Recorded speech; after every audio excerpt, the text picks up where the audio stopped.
What's up, y'all? Y'all are listening to Living Corporate's flagship podcast. If you didn't know, Living Corporate helps organizations build employee engagement and market trust through data analytics and data transformation, our e-learning platform, and brand marketing storytelling. We're so excited for you to be here today. The conversation you're about to hear is going to connect the dots between employee experience and go-to-market effectiveness. If you're not ready, get ready. Here we go.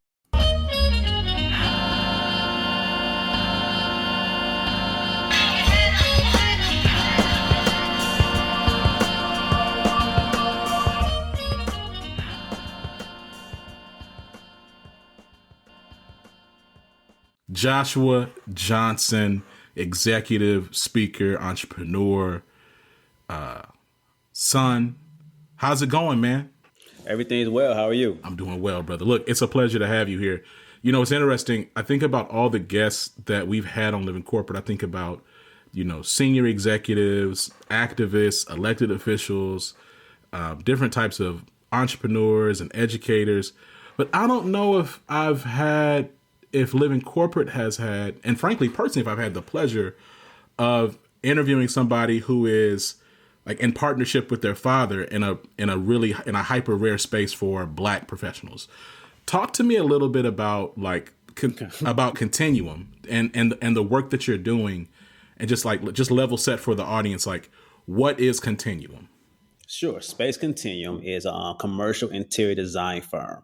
We do space planning. We work with a lot of architects. We pretty much just outfit any space from any type of corporations to not-for-profits, any facility. We could pretty much just put any type of furniture in your space and make it more convenient for you. So it's interesting because I think this kind of goes into when I think about the world of business, there's so much money to be made, or rather potential for business and things that you just don't even really think about. You think about every day you're walking in these huge buildings. Well, somebody had to put it all together. They had to actually furnish and design that space. So talk to me a little bit about the fact, how did you determine or realize that even this industry was a space that, no pun intended, that makes sense for you to engage? Well, it's interesting because my father actually started out doing this back in the 90s. He was the VP of another minority firm called, oh my goodness, just tell my tongue, Cynthia Johnson, but Johnson Associates. So he's the VP of that. And they pretty much did commercial furnishing. I actually got into the business back in high school. I used to work in the warehouse doing installation, all the products in the warehouse, learning everything from operations, and kind of got familiar with the whole industry in that type of way. But he kind of brought me along the way as I went through college. I went away, did my own thing, got into whole entrepreneurship, built businesses, sold them. And then he wanted me to come back home and kind of be his successor in this industry because I was kind of familiar with it. So it's not that many of us in the industry. Yeah. You could probably count on two hands nationwide as far as minority business. But it's a very niche industry to get in. It's very hard to get in, but it's very lucrative as far as the business and identifying opportunities and bring your creativity ideas to life. It's interesting to your point about there not being a lot. There's not a lot of Black folks in this industry or minorities at large. Beyond just racism, why do you think that is? Why do you think this is such a rare space? Folks that look like you? Pretty much exposure to it. It's not exposed to us. We don't have a lot of design, trades within the high schools. And also people are thinking of going to design schools. So we just don't actually have the idea that these opportunities are out there to kind of get into the space. And there's a whole nother level as far as becoming a dealer. Right. So then becoming a dealer for certain manufacturers and just pretty much going down that rabbit hole as far as if they're supporting you, if you have the cash, if you have the actual operation to kind of get started and things like that, so that's why. So the bar, but it starts with exposure first. So, yeah, so let's start there actually, because I did have a question about the cost of entry, but so on the exposure side, you mentioned something about trade. So interior design is a trade. And so then to that end, as you think about the landscape of work today and just education, trade. I remember when I graduated from high school in 2008. And when I graduated from high school, I remember we had a trade school at so you could learn automotive, you could learn you could learn carpentry. There were things you could learn. So when you graduated, you could go be a mechanic, or you could go be whatever the case is. Those things are really going away. In lieu of hey, let's get your accelerated, let's make sure you graduate with your associate's degree or whatever the case is. Mm-hmm. So like in lieu of like high schools not providing that exposure, like just as a whole, not just talking about interior design, but just the pivot away from trades. And like, there's been an ongoing conversation about, hey, you need to learn a trade. You need to learn a trade. Like where else would you recommend that people get exposed to a trade like interior design? Well, I mean, it's really has to be your passion, right? Yeah. A lot of people go into the whole residential market because it's a lot easier. They kind of start out with friends and family and build their own portfolio. They're able to like kind of go out to other different vendors. That's a lot easier to get pricing with. Yeah. And, say, because commercial pricing and residential pricing are totally two different type of pricing tiers, as far as like quality, longevity of the furniture. So most people started out in that industry, right? If you want to get into the commercial space, a lot of people become architects. So they go to architectural schools. We go on do internships with architecture design firms, and they might transition over to becoming a designer because they already have the kind of the foundation on how to actually, like saying, do blueprints, do CAD drawings, and then they kind of transfer over to like the design world. To your point though, like it sounds as if when it comes to like the space of design, be it residential or certainly commercial, it's a bunch of other skills within that. Like there's a bunch of other trades or skills within that larger trade of interior design. Am I wrong? Yes and no. I think from an interior design standpoint, like it's really about how you are creative to kind of put different patterns and color patterns together. Okay. Really see a space where you can understand the client's vision, but then you know how to kind of create the functionality where they might not understand functionality of it, right? It's more of like a science to it, how things are moved. Specific chairs, the quality of the chairs, right? There's a lot of things that go into it as far as like, how long are you sitting in a chair for hours, right? Those type of things. If you have a lobby room, how long do you actually want the customers to wait in your lobby? So the different questions you're asking, are your customers waiting in the lobby 20 to 30 minutes or they're in the lobby for 5 to 10 minutes, right? So you don't want something super comfortable, somebody fall asleep. Right. You want something that's basic, they get in, sit down, and they moving out, right? Yeah. So that's also the cost effect of everything, this conversations. You know what? I love that. So from what I'm hearing is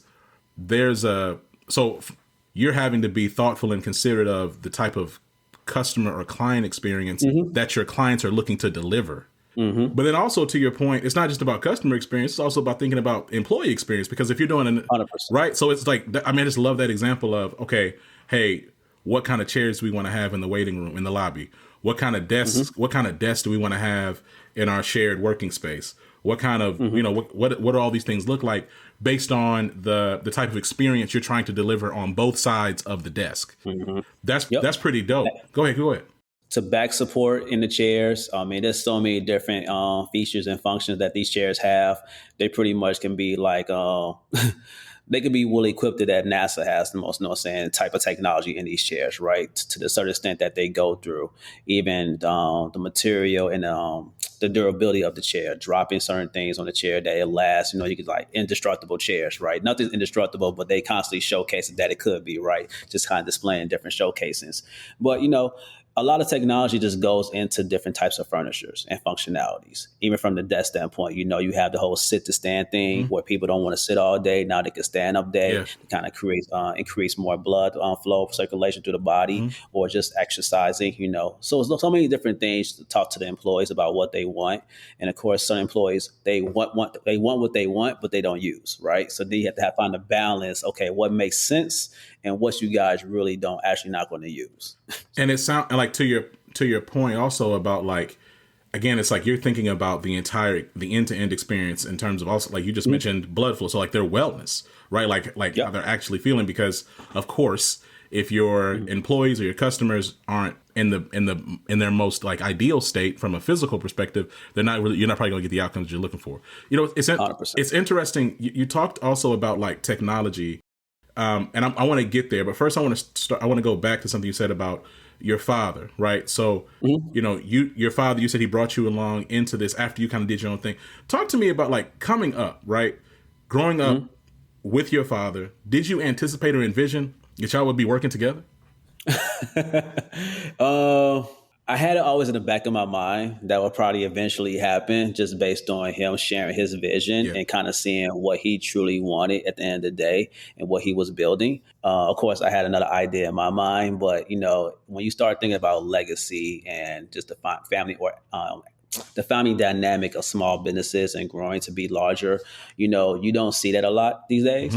You see that families really kind of sell their businesses when children take over. So, I do see the importance of being involved and continue the legacy and continue to so make him proud on Spectrum that he's happy. Yeah. It's kind of like making sure that the flowers continue to bloom and making sure that we're able to progress. But I did kind of like have an inkling in the back of my head that we will be working together, just based on that we're both entrepreneurs. We talk about business a lot. We disagree a lot, and there's moments where we have that aha moment. Okay, we're on the same path. So, man, I really want to talk more about this because it's interesting to your point. Like, I feel like with fathers and sons, from like a lot of sons want their first hero is their dad, right? I think about like, I remember when I was in middle school, my dad was a pharmaceutical salesman. And I was like, man, I want to be a pharmaceutical salesman when I grow up. He got a Ford Taurus company car. In my mind, that was the coldest thing because the car was free and he was just driving it everywhere. He had his own personal car. He had a Benz. But then he also had his other, and I was like, man, it's crazy. They pay for your car, and then you get to travel around and talk to doctors all day. And so, at the same time, I also know, like, as you get older, especially around those teenage years, those college years, kind of like, man, I want to do my own thing. So you talked a little bit about, you gave your overview. You talked about the fact that you started off, you went off college, you had some businesses, you sold them, you came back. Like, you said it was in the back of your mind, but obviously that wasn't on the forefront because you went and did your own thing for a little while first. So talk to me about what was it that made you say, all right, let me go back and talk to Pops. Well, he asked me to come back. So I was off doing my own thing, had my own plan, my own vision. And when he asked me to come back, he really kind of just gave me the vision where we at as the company, right? And where it can go. But of course, I came with terms of my own and how I want to expand the company in different departments. Sure. So, he agreed upon it. So we became a national distributor of EV charging stations because I'm very technology based. Yeah. So I said, okay, let's continue to expand outside the furniture business, even though because we can utilize our contacts and continue to expand into this whole new market, which is fresh and brand new, and is more entertaining and sexy to me, right? So as we came to agree on these terms, we had a great conversation. I said, okay, so what's your plan on kind of like hand this over to me, right? Because that father-son dynamic control. You say, okay, in this amount of years, I really want to kind of like lead this over to you. All right, that makes sense. So we can stay on this path. I'll definitely come back. So a couple things. The other thing when I think about like father-son dynamics, like me and my dad, we are like exactly the same. Right, like we're like we are personality-wise, like it's like we're like carbon copy, right? We process things the exact same way. At the same time, I know there's also like parent and child dynamics where one may take more after like the other parent, right? Would you say that I know you said earlier you and your dad you think so, but would you say like you're more like your dad in terms of how you think, or are you more like your mom? I'm the black sheep. I don't think like neither of my parents.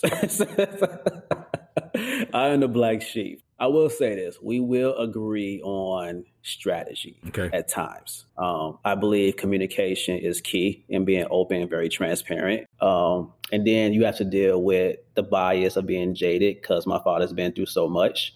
And I'm experiencing new things. I have a different viewpoint of how things should be. And maybe my temperament's a little bit different how I handle certain things than him. So, you have those dynamics in the shift that's quite interesting that we're both experiencing, trying to get a handle on, right? As far as the emotional standpoint and just understanding each other where we are at specifically in this point. But our thinking is totally different, like I said before, because different generations, how we actually grew up and what we experienced. Of course, when I stepped away, I experienced so much more from a business standpoint and working with other different business owners in different industries. So I come with different insights. Sure. He's been in this industry for so long, right? So he has his way of doing things, even though he's very intelligent, he's been around for so long. I just been kind of exposed to different strategies and things that he might not understand at this moment. It's interesting because you talk, so that's what I want to get back to as well is, so you talked about like the creativity that's involved in like just the commercial design. Now, look, before I get to this EV question, because I do want to talk about that. You talked about also like understanding like putting colors. So talk colors together. So you talked a little bit about the technical design and furniture but talk to me about like the role that colors play in like creating employee and customer experience. And like as you talk to your clients about design, like break that down for me. Gotcha. Well, I'll try to give you as much as I can because that really leans on our designers. I'm not an actual designer. Yeah. I'm more on the operation, sales, and business and money end. But from the standpoint of the colors, we have like some of our manufacturers carry over like 20,000 textiles that you can choose from, right? So it gets very chaotic when you walk into a room. There's all these different fabrics, all these different shades of gray, shades of blue. They all call different colors. It looks like blue to me, right? But they're gonna say that's aqua blue, that's this kind of, no, it's like it's blue to me, right? So you get into that whole mixture, right? And everything plays a major part on lighting. If you have so much sunlight coming into a room, the type of lighting that you're putting into the room, the fixtures, lighting on the desk, all that stuff plays in how you walk into a room and then the comfortability of the environment. So that's up to the designers to actually get to understand what's the culture. What's the culture of the company? Do you want to be very aggressive? Do you want to be very comforting and warming to your employees? You know, hedge funds and law firms are totally different from, from fintechs and other different companies. You know what I'm saying? Like healthcare is totally different from K through 12. So when you start to understand the dynamics of what the culture is and then how people are operating just based on the science of color, things like that, it kind of plays a major part into it. But I'll leave a lot of that to the designers. They're very experts on identifying that very quickly. Because the client, a lot of clients, they think they know what they want, but then once you start breaking this down and asking questions like a psychology test to them and kind of getting the mindset, it's a little bit different, the direction where they actually going to start going down. They're like, wow, I really never knew I'll be going down this direction, or I'll like that type of pattern or sequence that you put together. So back to what you talked about in terms of integrating like EV charging stations into commercial design, like, so that really screams creativity to me. I think a lot of times, like when it comes to sales and business development, I really think that just the aspect of creativity is really undersold, underappreciated. Talk to me about how you connected the dots between EV charging stations and integrating that within like a commercial interior design company. Like, what was the journey to get there? Well, the journey started back when I wanted to incorporate technology just in commercial spaces, period, right? I wanted a technology department. So we do a lot of K through 12 clients. CPS is one of our clients. And of course, when you go into CPS, you're providing desks and chairs and storage facilities. But I always saw old chalkboards, and I knew technology was transitioning over into interactive whiteboards. And of course, within CPS community, some of our schools don't have the funds to actually, upgrade their technology systems. So I want to be a main provider to kind of get the kids exposed to new technology, keep their attention spans going. So we was able to kind of put a lot of different interactive whiteboards into the classrooms. We're helping them go through different type of government grants and funds and working with the principals. And we did really well on that sense. So being creative in that space, not only offering furniture, I was having conversation with the principals directly. Okay, how could we transition this and make this environment more cool and attentive to the students? So I always been creative in that standpoint as like, okay, what's another solution that we can add to this problem with the environment? So of course, EV is a huge topic as far as sustainability and changing the infrastructure. We're already talking to a lot of different clients from architects, doing from new construction to old construction. We know they have parking lots. We know people are going to start buying electric cars, right? Yeah. So why not offer another solution?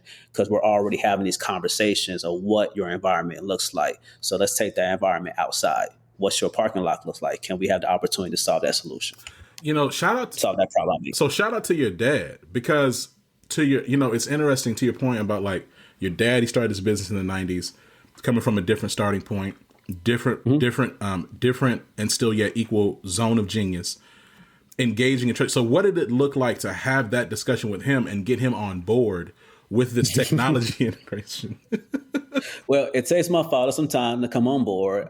My father's definitely the person you have to show proof in the pudding. Sure. So when I started the conversation, because EV's been around for probably close to about a decade now, right, but it's starting to pick up momentum. When the actual pretty much the conversation with Tesla and the charger stations and different manufacturers started catching on with different GM, Ford products making other different cars, everybody started coming with different variety. I just started researching the industry. Okay, that's another industry where it's very hard to get in and kind of get an opportunity to become a dealer or a rep to represent somebody's product. So the opportunity came when I actually went to Dartmouth College last year, and I heard Stephen Hightower speak, which is pretty much, he's a black billionaire. He pretty much controls like majority of the wholesale petroleum. And he was saying that he's transitioning his whole business to EV. So I was like, oil, you make all this money, but now you're transitioning over into this industry. I want to talk to you more. So after chasing him down for a couple of months and finally able to have conversation with him, he said there was a huge conference in Baltimore. I flew to Baltimore. We had a great discussion. I asked him to be my mentor. But before that, I had already secured a contract with a huge manufacturing company to show that, hey, we have the relationships, we have the capabilities, give us a chance to continue to push this out through. So my father kind of saw the works and the progression, what I was trying to do to make sure that we were secure in the right way. And now we're off to the races. And so it's exciting to me too, because as I hear what you're describing, I mean, the interior design, like that core of what you were brought into is still there, right? Mm-hmm. The colors, to your point, different fabrics, and all those different pieces, the furniture, the different types of desks.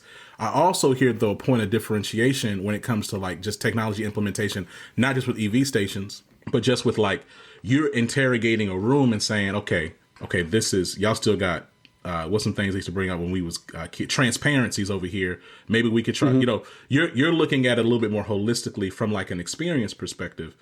Mm-hmm. Would you say that Space Continuum is differentiated in that as a firm?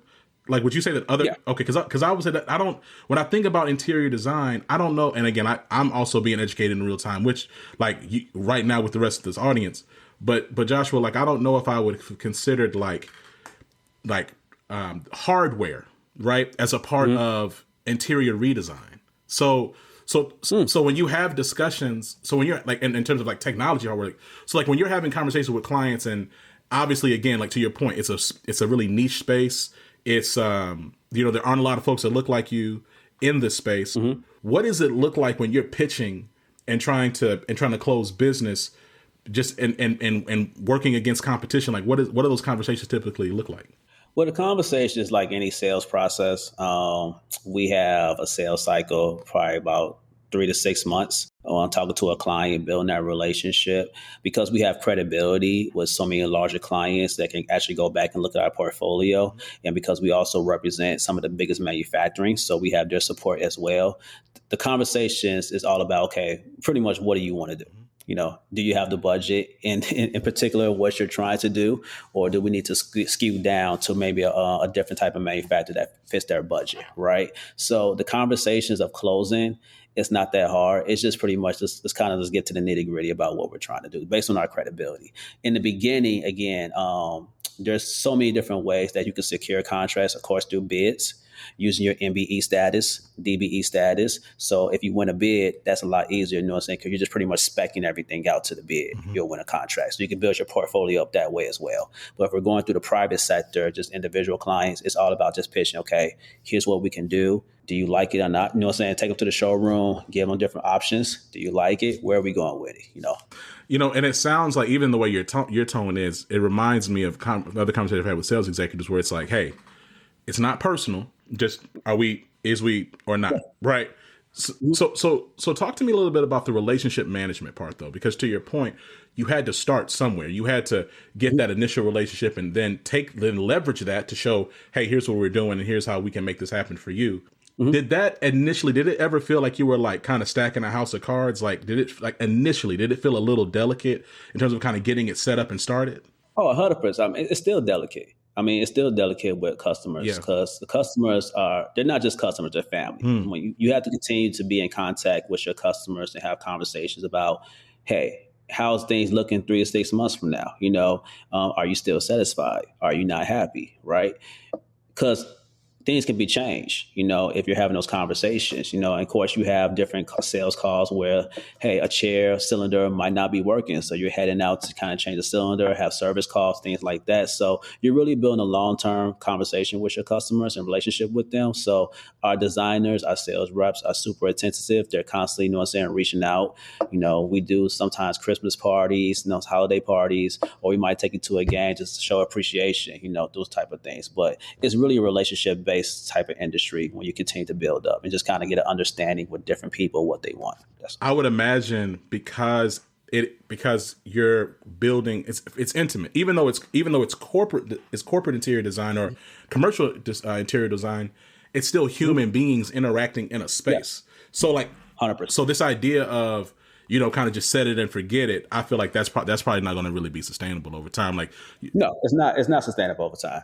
Again, when you get to the decision making, yes, that is about what are we doing, Mm-hmm. but you have to have continue a relationship where it's not personal. You still could, it might be not at this time, but you never know, a year or two or later from now, hey, let's go back to them, right? So you continue to have that relationship, talk with them, because synergies or even pricing might not match, right, at this particular time, or just from the standpoint of the ideas of what you're trying to present or what they want, it just might not match at the same time. You can't take that personal. You just continue to build that relationship with them, have a clear understanding, and we continue to build on that. And then, hey, if it does make sense a year or two later down here, or even 6 months, or if you might know somebody, who might be looking in this area that we can work with, we work with them as well. I think also about the fact that we're coming. Well, so pandemic's still kind of going on, but the return to office is real. It's happening. At the same time, there's like tension and kind of resistance to returning to office, and at the same degree pre-pandemic. A few years ago. I think my question to you is, as you think about like the landscape of work, like is there anything you're seeing out there in the market that would make you say, we're going to need to continue to evolve or pivot or shift because commercial real estate and like just commercial spaces are shifting? Yeah. We just actually had a great meeting about that, forecasting, and pretty much talking about what's happening in the industry with commercial spaces.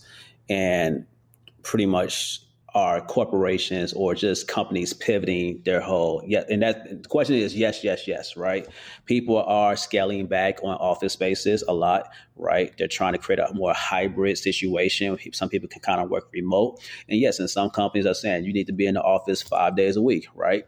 But then it comes to the whole standpoint, when people was home so much, it was kind of like a hesitant, I want to be around other people. So now how do we create an office space where everybody is more comfortable, still have some type of privacy, but you don't want to keep people isolated? Because now you just have people, I don't want to be around people at all, right? I just want to be on Zoom calls. I don't want to see you. And some companies say, hey, no, I want that face-to-face interaction. I still want you to shake hands. I want you to kind of get back more into that mode. So you have to kind of find that balance. And again, a lot of people are scaling back their offices space from like 300 to 100. That hurts financially. That hurts the whole dynamic of where things going. But it also kind of tells you, okay, where we are in an economy standpoint, right? And there's some companies like hedge funds and fintech companies that are constantly blowing up. So they say, hey, I want 3 or 4 floors. I need to hire more people, right? So it just depends on what industry that you're targeting and kind of having conversations in. So yes, we do pivot a lot in different ways, but that's really based on what our customers are doing. And then we kind of just continue to have those conversations, As I want to go back a little bit to the relationship you have with your father and the work that y'all are doing together, right? So I think about intergenerational like relationships are important when I think in business, period. Certainly in like familial contexts, but definitely just in business. If you're thinking about like baby boomers and like what advice would you give, like both ways? So from millennials to baby boomers in terms of how to like engage and learn, and then from baby boomers to millennials and younger, Gen Z and Gen Alpha, whatever, ways that they can really work together so that they can really get the most out of the experience and the passion and the exposure. Like, what does that look like from your perspective? Well, I'll be very vulnerable and personal. I think communication is super huge. Therapy as well. I think that we're all dealing with a lot of trauma, especially baby boomers, and they also have to understand the trauma that the new generation went through, right? So there's a lot of disengagement as far as like ideas and kind of like seeing things on the same page, where we're all constantly experiencing stuff in real time. So a lot of emotion plays a part. So therapy helps a lot when you kind of like just get a more logical understanding how to see things differently, but have a better understanding, accepting, but you can also disagree, right? Yeah. So that's a major point of, I think, that can help from the baby boomers to the young generation. Because what I see a lot is, I'm around a lot of baby boomers because of my father, right? And they say, hey, I wish I had a young man like you. I wish I can do this. I don't have nobody to mentor. I want to pass this down. I want to retire. And it's like, there's a bunch of young people. Yeah. But what's your approach? Right. Are you open to new ideas, or do you want them to be constantly fall into the way you've done things? Right. Because you can't operate in that same type of essence. Things have to change, right? Are you open to that? Or are you just strictly here? boom, boom, boom, boom, A, B, C, D. They're going to reject that wholeheartedly, be like, no, I don't want to be in that type of environment because it's stressful. My anxiety's up. I'm not going, right? So you have to find that common ground understanding. And a lot of that can go through therapy and just understand. Man, that's really profound. I 100% agree when I think, first of all, like just the self-work and knowing yourself. Like, I think like there's no bigger space besides maybe marriage that exposes like anything you're trying to hide than if you're trying to be successful in business. Because whatever it is that you need to work out, and if you're trying to really go to that next level, it's going to get challenged somewhere in your business aspirations. Like it just is. And like, just so starting with self and starting with an understanding of, okay, here's my stuff. It's not that I'm right, wrong, or whatever, but it's my stuff. And here's what it means for me to navigate this in light of that. And it doesn't mean that I have to kowtow. It doesn't mean that I'm always wrong, but I need to be self-aware enough so that when I show up and things, and I'm not looking confused when things continuously go left in the same ways. So like that self-awareness, self-work is important. Further, to your point around baby boomers, and this is not this, like, shout out to the baby boomers. Thank you for all. Shout out to the baby boomers. Shout out to my parents. Shout out to my in-laws. And Aunt Joyce, Uncle Marvin, all y'all. I think my challenge is a lot of, because they have not seen it themselves. Mentorship typically does look like, hey, here's my mold. All right, I'm gonna get out this mold, and I want you to come fit yourself right behind me, and then I'm gonna keep on looking back. And when you look like me, then I'm gonna step down. And it's like, that's not really. It's to do as I say. It's do as I say. And it's like, hey, like, and it's so, and especially in this age where, like, I mean, again, your story is just a perfect example. Technology is not only creating absolutely like straight pure new avenues of like strategic partnership or expansion, but technology is also creating opportunities for acceleration and scale in ways that previous generations just haven't even imagined, right? Like, I think about digital media and digital storytelling, like here at Living Corporate, you know, like, shoot, even like 6 years ago, Joshua, like when we started, a lot of these tools to like create a ton of different clips and stories that didn't exist. Generative AI, like AI didn't exist in the same ways. Us being able to take like our entire learning platform, like our entire podcast library, and turn them into learning modules. Those things didn't exist. When I've talked to former, when I talked to, you know, past baby boomer mentors, and I said, hey, I want to take all these podcasts and I want to turn them into learning modules. They said, okay, that's going to cost you probably like $300,000 because you got to hire like 20 people. And I was like, right. But then in time, I was like, wait a minute, I can do this at